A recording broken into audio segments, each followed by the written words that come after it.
Okay, so let's move on to the step number 5 in the process, and that is to celebrate. What are your celebratory rituals? This is a picture of my 3-year-old. She is the expert on celebratory rituals in our house, and her favorite way to celebrate is to dress up and dance around the kitchen to our family celebratory theme song, which I'll share with you. You can have this song as part of your own rituals. It's Celebration by Kool and the Gang. It's a great song. It's so much fun and a really good one to dance to as well. So most cultures have celebratory rituals involving food, music, storytelling, and oftentimes there's traditional times for celebrating, so weddings, birthdays, or religious festivals. I encourage you to be much more intentional with your own personal celebratory rituals. Come up with something for yourself and come up with something for your family, or maybe even your team at work. And there are 2 elements that I'd like you to include.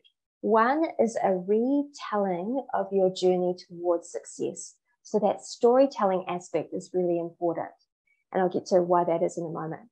And the other is have some kind of physical component. So that could be eating, it could be dancing, music, or even a short physical anchor, like we saw the 4th grader when she was doing that ski run.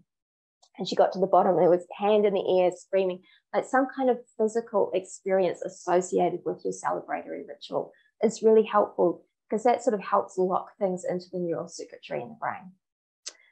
So storytelling is amazing, because not only does it inspire other people and help them and encourage them to step outside their comfort zones, it also strengthens the neural connections that you've just forged by doing this experience outside your comfort zone.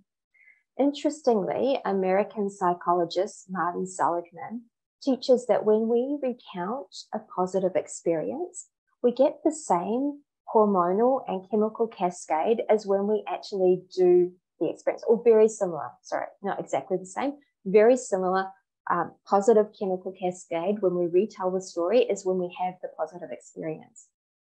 And there's research that's shown that if you have a lot of those positive hormones in your body throughout the course of your life, they can actually extend your life expectancy.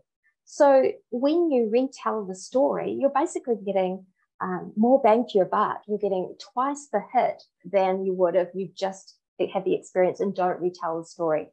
So I encourage you to include that in your celebratory ritual.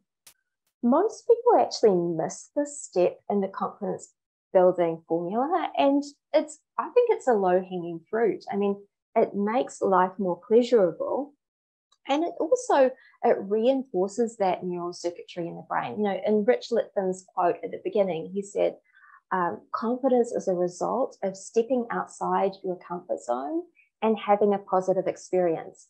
If you don't let your brain know that it's actually having a positive experience, that you don't sort of mark the occasion in some way, then you're missing a step in the formula.